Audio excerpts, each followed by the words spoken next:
This video, the surgical procedure for the removal of the prostate gland is shown, called as prostatectomy. Different techniques or procedures are used for this. Number one is transurethral resection of the prostate, which is done through the penis, and number two is retropubically prostatic procedure, and the number three is transvesically through the bladder, and number four is through the penis, from the perineum. Transurethral section of the prostate is the gold standard surgical modality for the treatment of the BPH. In this picture, the procedure for the transurethral section of the prostate is shown.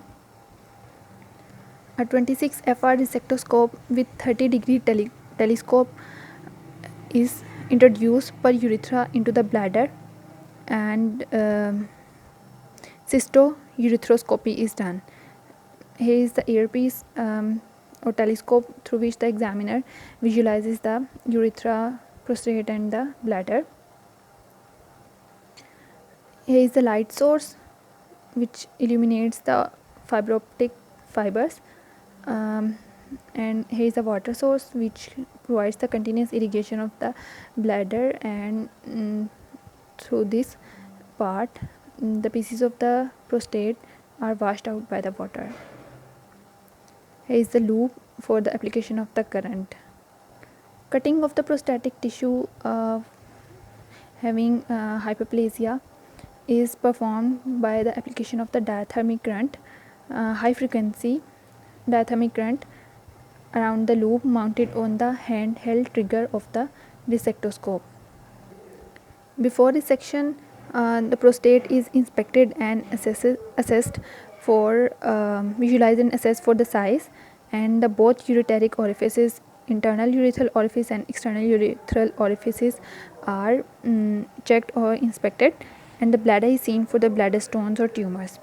Then strips of the tissues are cut from the bladder neck down to the veromonotum using a diathermy loop mounted in front of the scope.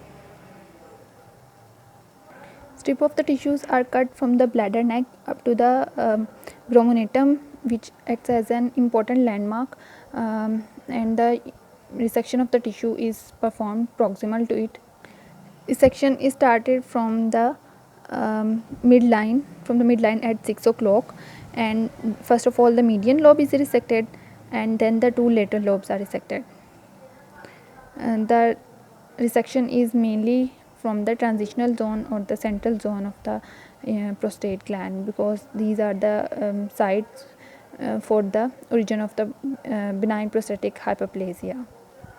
And dissection is carried out up to the prostatic capsule, and the chips of the cut prostate tissues are passed forward into the bladder, which are evacuated by the aliquoequator and sent for the histopathology to rule out the prostatic cancer.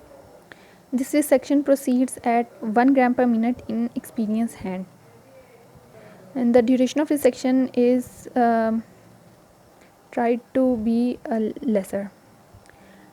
After the resection, bleeding points are coagulated to secure the hemostasis. There are two types of the transurethral resection of the prostate on the basis of the material used for the irrigation, monopolar and the bipolar. The duration for the monopolar transurethral resection of the prostate is limited to 1 hour due to the risk of the resorption of water if 1% glycerine is used as an irrigant, as the glycerine can be absorbed into the circulation and causes hyponatremia and fluid overload, which is called the TURP syndrome. Treatment of this condition is fluid restriction, diuretics and normal saline infusion, and this syndrome can be prevented by using near isotonic glycine during the TURP, and limiting the resection time to 60 minutes or 1 hour, and continuous monitoring of the patient is done. The second one is the bipolar transurethral resection of the prostate, in which the normal saline is used as an irrigant which permits the resection of the larger prostate. Following transurethral resection of the prostate, careful hemostasis is performed and a three-way self-retaining catheter is irrigated with isotonic saline is introduced into the bladder to prevent any further bleeding from the forming blood clots, or to avoid blood clots formation and clot retention. And the catheter is usually removed on the second or third day post-operative day, and the patient is discharged if the voiding is well. Irrigation is continued until the outflow is pale pink, then the catheter is removed. An important clinical aspect is that the during the surgical procedure, care should be taken to not to resect the prostatic tissue below the veromonatum point, because it can damage the external urethral sphincter and cause continuous dribbling of the urine in the future.